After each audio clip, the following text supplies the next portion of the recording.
rivojlantirish maqsadida mahalla banki kreditimiz bor. Bu kreditni olish yo'nalishi o'z-o'zini bankdan jismoniy shaxslarga agar kishilarga bo'lsa 24%, agar erkak kishilarga bo'lsa 25%dan 3 yilgacha bo'lgan muddatga olsalar bo'ladi. Faqat loyihasida maqsadli bo'lish kerak. Bu yerda nima tadbirkorlik qilmoqchi bo'lsa, chorvachilik, sanoatchilikmi, tikuvchilikmi, o'shaning maqsadida ijod qilishingiz mumkin. Uyingizga borib o'rganiladi. Agar loyihangiz maqsadli bo'ladigan bo'lsa, ariza topshirasiz bankka. Shunaqa chiqarsangiz bo'ladi. Eng maksimal summasi 60 million so'mgacha. Hozirda shunaqa kreditlarimiz bor. Bu kredit olish uchun o'zingiz bank qilishingiz kerak. Loyihaga asosan o'zingiz bank qilasiz.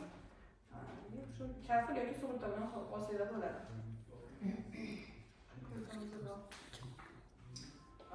Mahallada biznes kreditlarimiz bor. Bu tadbirkorlarga summasi ajratiladi.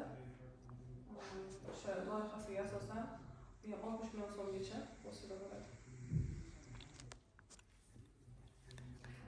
Keyin biznesga birinchi qadam kreditlarimiz bor. Bu 5 million so'mgacha beriladi. 3 yilgacha qilib, uyda o'tiradigan oddiy xalq ishlamasdan o'z-o'zini bank qilib turib, eng birinchi tadbirkor nima qilmoqchi bo'lsa, o'shanga asosan yo'naltirib beramiz. Foizi uniki 24%. Vosita bo'ladi. Startup bor, IT startup kreditimiz bor. Shunaqa vosita bo'ladi.